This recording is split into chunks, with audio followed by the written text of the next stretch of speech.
Hi friends, welcome back to my YouTube channel. Friends, మనం big boss నామినేషన్స్లో భాగంగా అంటే dust నామినేషన్స్లో భాగంగా సో చాలా ఇంట్రెస్టింగ్ నామినేషన్ జరిగాయి. అండ్ ఈ నామినేషన్స్లో ప్రేరణ మాత్రం ఎలా కిరాక్ నామినేషన్ చేసింది, ఎక్కడికక్కడ పాయింట్స్ ఇచ్చి పడేసింది. సో తన నామినేషన్ చూద్దాం. సో ప్రేరణ వచ్చేసి మనకి సీతకి విష్ణుప్రియకి నామినేట్ చేసింది.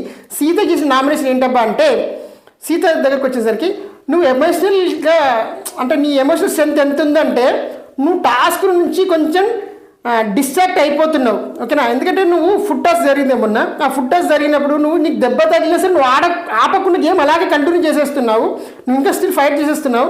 సో గేమ్ కన్నా కూడా నువ్వు గేమ్ కన్నా ఎమోషనల్గా ఎక్కువ తీసుకుంటున్నావు గేమ్ని అని చెప్పింది అనమాట. అప్పుడు నేను సీత రియాక్ట్ అవుతూ అంటే ఆమె చెప్పింది ఏంటంటే, నువ్వు గేమ్ కన్నా అసలు దెబ్బలు తాకిన పట్టించుకోకుండా మరి గేమ్ ఆడేస్తున్నావు, అంత ఆడాల్సిన అవసరం లేదు. నీకు దెబ్బ తాకితే ఆగిపోతే ఇమీడియట్ మళ్ళీ సంచలనం మళ్ళీ దాన్ని నార్మల్గా చేసి గేమ్ ఆడిపిస్తారు అనేది ప్రేరణ పాయింట్. బట్ ఆ పాయింట్ సీతకి అర్థం ఏంటంటే, అంటే నా ఎమోషన్ నా స్ట్రెంత్, ఓకేనా? ఇప్పుడు నువ్వేమంటావు, ఎమోషన్ లేకుండా ఆడాలి అంటే ఒక రాయి లెక్కల ఎమోషన్ లెస్ ఫీలింగ్ మనిషి లెక్కల ఆడుతుండమంటారు, అంతేనా అని ఈ అర్థం చేసుకుంటుంది. అంటే ఒక రాయిలో నిల్చొని ఎమోషన్ చూపించకుండా ఆడాలి. సో ఇప్పుడు నేను ఎమోషన్ చూపిస్తానని అంటున్నావు కాబట్టి నన్ను నామినేట్ చేస్తున్నాను, అంతేనా అంటుంది. అట్లా కాదే బాబు, నా పాయింట్ అది కాదు అంటే ఈమెకి అర్థం చేసుకున్న పాయింట్, ఆమె చెప్పిన పాయింట్ ఈమెకి అర్థం, ఈమె చెప్పిన పాయింట్ ఆమెకు అర్థం కదంటే అవుతుంది. ఆమె చెప్పిందేమో నువ్వు బియాండ్ ద గేమ్ ఆడుతున్నావు, అంటే నీ ఎమోషన్స్ ఎలా అంటే గేమ్ కన్నా ఇప్పుడు ఇంకా ఒక 2 రెట్లు ఎక్కువ ఆడుతున్నావు, అంత అవసరం లేదు, గేమ్ లాగా చూడని ఆమె పాయింట్. ఈమెనేమో నేను నాకు స్ట్రెంతే ఎమోషనల్ అయినప్పుడు నువ్వు నన్ను ఎమోషనల్ ఆడదని ఎట్లా అంటావు, అంటే రాయి లెక్కల ఎమోషన్స్ లేని మనిషి ఎమోషన్ లేకుండా ఆడాలా అని ఈమె పాయింట్. నేను ఒప్పుకొని నామినేషన్స్ అంటే ఒప్పుకోకు, సరే నా ఎమోషన్స్ నీకేం ఎఫెక్ట్ అయిందని సీత అడుగుతుంది. ఆమంటది నాకు ఎఫెక్ట్ అయింది ఎవరు నేను నామినేట్ చేస్తున్నా నిల్చోడా అని చెప్పి స్పోర్ట్స్ వేస్తుంది అనమాట. సరే, ఇంకో సెకండ్ నామినేషన్ వచ్చేసి ప్రేరణ విష్ణుప్రియ చేస్తుంది. సో ఇది పాయింట్ బాగానే ఉంటుంది. సో విష్ణుప్రియ చేసింది ఏంటబ్బా అంటే, నిన్న నైటు మన హౌస్లో 5 గుడ్లు ఉండే. లాజిక్ ఏమైందంటే నిన్నతోటి క్లాన్స్ అన్ని మళ్ళీ రీషఫల్ అయిపోయాయి కాబట్టి అందరు ఈ ఫుడ్ ఒక దగ్గరికి పెట్టేస్తారు. అప్పుడు మొత్తం ఎన్ని గుడ్లు ఉన్నాయి, 5 గుడ్లు ఉన్నాయి. అయితే నేను తీసుకుంటాను అభయాన్ని అడిగితే అభయాన్ని వద్దన్నాడు. నువ్వేం చేస్తావు, ఉన్న 5 గుడ్లకి నువ్వు 2 గుడ్లు తీసేసుకుని వాడేసుకున్నావు.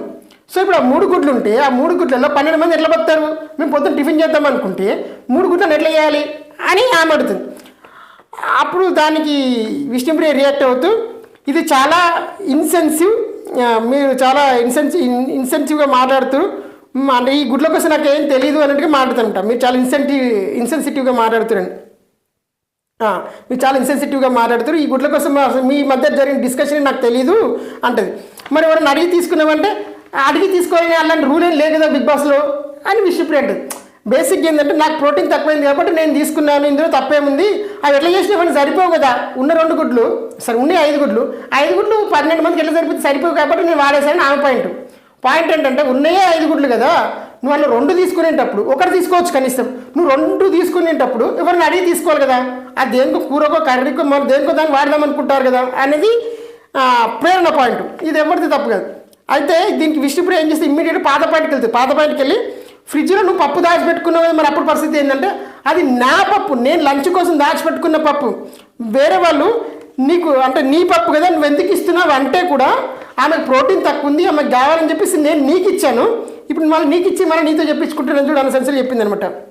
సరే, నామినేషన్ అయిపోయిన తర్వాత ఫైనల్గా బ్రెయిన్లెస్ పీపుల్ అని ఒకరంటే దాన్ని యూజ్లెస్ పీపుల్ అని ఒకరు కౌంటర్ ఇస్తారు. సో ఇలా ఫన్గా జరిగింది వాళ్ళ నామినేషన్.